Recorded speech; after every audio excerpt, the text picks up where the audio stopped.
तो चलिए आपको सुनवाते हैं मंत्री संजय शर्मा का क्या कुछ कहना है, सुनिए आप ही। ले रहे हैं और सरकार के प्रतिनिधि के रूप में उन्होंने मुझे व्यक्तिगत रूप से निर्देश देके यहाँ भेजा और आज हमारे जो है आईजी साहब भी यहीं थे और एडीजी दिनेश एमएन साहब यहाँ पधारे हैं।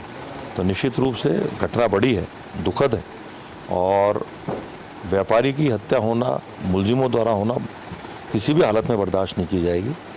और जो फीडबैक या जो भी हमारे पुलिस अधिकारियों से मेरी बातचीत हुई है, निश्चित रूप से पुलिस बहुत जल्दी उन मुलजिमों को पकड़ेगी और सख्त से सख्त जो कार्रवाई हो सकती है मुलजिमों के साथ साथ और जो भी इस साजिश में शामिल थे उनको किसी भी हालत में बख्शा नहीं जाएगा। आगामी क्या निर्देश दिए जाएंगे, कैसे व्यवस्था, क्योंकि विपक्ष लगातार ये आरोप लगाता रहा है कि सरकार के मंत्री हों, उनकी अधिकारी मान नहीं रहे हैं, चल नहीं रही है, ऐसे में कैसे कानून व्यवस्था बेहतर करने की क्या निर्देश दें? देखिए, ऐसा नहीं है, विपक्ष हताश है और बौखलाया हुआ है क्योंकि पिछली बार आपने देखा होगा कि जो अशोक गहलोत जी के नेतृत्व वाली सरकार थी वो दो धड़ों में बटी हुई थी।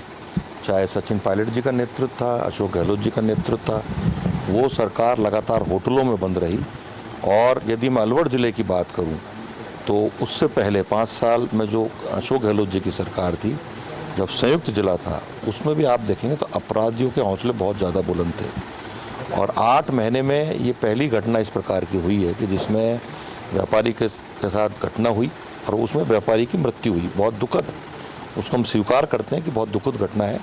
इस घटना की पुनरावृत्ति ना हो उसके लिए आज आला अधिकारियों के साथ बैठ के मैंने और महाराज जी ने बात भी करी, विशेष रूप से भिवाड़ी के रूप में।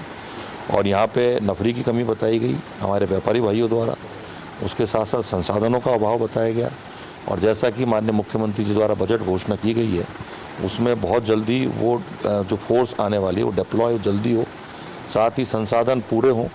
कैमरे की जहाँ तक बात आई थी तो माननीय विधायक महोदय ने खुद ने कहा है कि मैं अपने एमिनल एडिसन कैमरों को लगवाने को तैयार हूँ।